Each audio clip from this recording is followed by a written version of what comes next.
السلام علیکم۔ آج کا موضوع ہے ظالم کا انجام۔ محترم قارئین، ظلم ایک ایسا گناہ ہے جو رب العزت کو کسی حال میں بھی پسند نہیں۔ اللہ کو یہ بات قطعاً پسند نہیں کہ کوئی انسان کسی انسان کے اوپر ظلم کرے، بلکہ اللہ نے خود اپنے آپ پر ظلم کو حرام کر لیا ہے۔ فرمان باری ہے وَمَا رَبُّكَ بِظَلَّامٍ لِّلْعَبِيدِ، اور آپ کا رب بندوں پر ظلم کرنے والا نہیں۔ سورہ فصلت آیت نمبر 46۔ اور حدیث قدسی کے اندر اللہ نے اپنے پیغمبر کے ذریعے یہ پیغام دیا ہے، یا عبادی انی حرمت الظلم علی نفسی وجعلتہ بینکم محرما فلا تظالموا، یہ میرے بندو، میں نے خود اپنے آپ پر ظلم کو حرام کر رکھا ہے اور میں نے تمہارے درمیان میں ظلم کو حرام کرا دیا ہے، لہذا تم ایک دوسرے پر ظلم نہ کیا کرو۔ صحیح مسلم حدیث نمبر 2577۔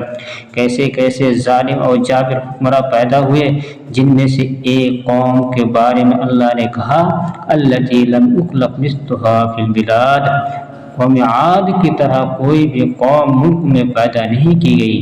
سورہ فجر آیت نمبر 8۔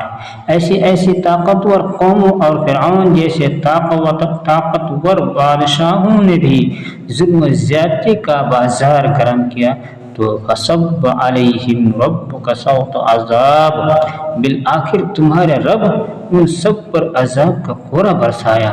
سورہ فجر آیت نمبر 13۔ اور جب ظالموں کی پکڑ ہوتی ہے تو پھر انہیں سوچنے سمجھنے کی مہلت نہیں دی جاتی ہے، جیسے کہ آپ صلی اللہ علیہ وسلم نے فرمایا ان اللہ لا یملی للظالم حتی اذا اخذہ لم یفلتہ، بے شک اللہ رب العالمین ظالموں کو دنیا میں چند روز مہلت دیتا رہتا ہے، پھر جب ان کو پکڑتا ہے تو اس کو چھوڑتا نہیں ہے۔ یہ کہہ کر آپ صلی اللہ علیہ وسلم نے اس آیت کی تلاوت کی ہے وَكَذَلِكَ أَخْذُ رَبِّكَ إِذَا أَخَذَ الْقُرَىٰ وَهِيَ ظَالِمَةٌ إِنَّ أَخْذَهُ عَلِيمٌ شَدِيدٌ۔ تیرے پروردگار کی پکڑ کا یہی طریقہ ہے کہ جب وہ بستیوں کے رہنے والے ظالم کو پکڑتا ہے تو بے شک اس کی پکڑ دکھ دینے والی اور نہایت سخت ہوتی ہے۔ سورہ ہود آیت نمبر 102۔ صحیح بخاری حدیث نمبر 4686۔ صحیح مسلم حدیث نمبر 2583۔ برادران اسلام، آئیے سب سے پہلے یہ جان لیتے ہیں کہ ظلم کرنے والے لوگوں کا انجام کیا اور کیسا ہوتا ہے۔ ظالم کو اللہ پسند نہیں کرتا ہے۔ ظالم ایک ایسا انسان ہوتا ہے جس سے رب العزت نفرت کرتا ہے۔ فرمان الہی ہے واللہ لا یحب الظالمین، اور اللہ ظالموں کو پسند نہیں کرتا ہے۔ سورہ آل عمران آیت نمبر 57۔ ایک دوسری جگہ اللہ رب العزت نے فرمایا انہ لا یحب الظالمین، بے شک اللہ تعالیٰ ظالموں سے محبت نہیں کرتا ہے۔ سورہ شورى آیت نمبر 40۔ ظالموں کی ہلاکت یقینی ہے۔ ظلم کرنے والے اپنے شان و شوکت اور طاقت کے نشے میں چور ہوتے ہیں اور وہ سمجھتے ہیں کہ ہمیں کوئی پکڑنے والا نہیں، ہمیں کوئی سزا دینے والا نہیں، مگر وہ لوگ یہ بھول جاتے ہیں ایک ذات ایسی بھی ہے جو ظالموں کو کبھی معاف نہیں کرتی ہے، جیسے کہ فرمان باری ہے وَقَذَلِكَ الَّذِينَ كَفَرُوا لِرُسُلِهِمْ لَنُخْرِجَنَّكُم مِّنْ أَرْضِنَا أَوْ لَتَعُودُنَّ فِي مِلَّتِنَا فَأَوْحَىٰ إِلَيْهِمْ رَبُّهُمْ لَنُهْلِكَنَّ الظَّالِمِينَ۔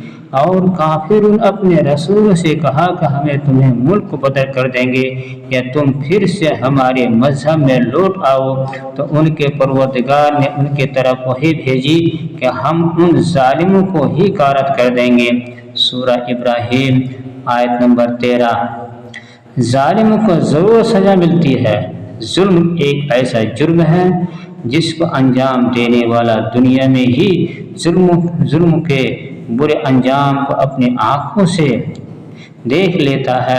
کتنے ایسے ظالم ہیں جن کو رب ذوالجلال نے لوگوں کے لیے نشان عبرت بنا دیا ہے، جیسے کہ فرمان باری تعالیٰ ہے وَكَأَيٍّ مِّن قَرْيَةٍ أَهْلَكْنَاهَا وَهِيَ ظَالِمَةٌ فَهِيَ خَاوِيَةٌ عَلَىٰ عُرُوشِهَا وَبِئْرٍ مُّعَطَّلَةٍ وَقَصْرٍ مَّشِيدٍ۔ بہت سی بستیاں ہیں جنہیں ہم نے نیست و نابود اور تاہو بالا کر دیا اس لیے کہ وہ ظالم تھے، بس وہ اپنی چھتوں کے بل اوندھی ہوئی پڑی ہیں، اور بہت سے آباد ہوئے بیکار پڑے ہیں، اور بہت سے پکے اور بلند محل ویران پڑے ہیں۔ سورہ حج آیت نمبر 45۔ ظالم کو دنیا ہی میں ضرور سزا دی جاتی ہے۔ اس بات کی خبر دیتے ہوئے سرور کونین صلی اللہ علیہ وسلم نے فرمایا ما من ذنب ازدر ان يعجل الله لصاحبه العقوبة في الدنيا مع ما يدخر له في الآخرة من الغي وقطيعة الرحم، یعنی اللہ تعالیٰ دنیا میں کسی گناہ کی سزا اتنی جلدی نہیں دیتا جتنی جلدی ظلم اور قطع رحمی کی سزا دیتا ہے۔ اس کے ساتھ ساتھ اپنے ایسے آدمی کے لیے آخرت کا عذاب بھی باقی رہتا ہے۔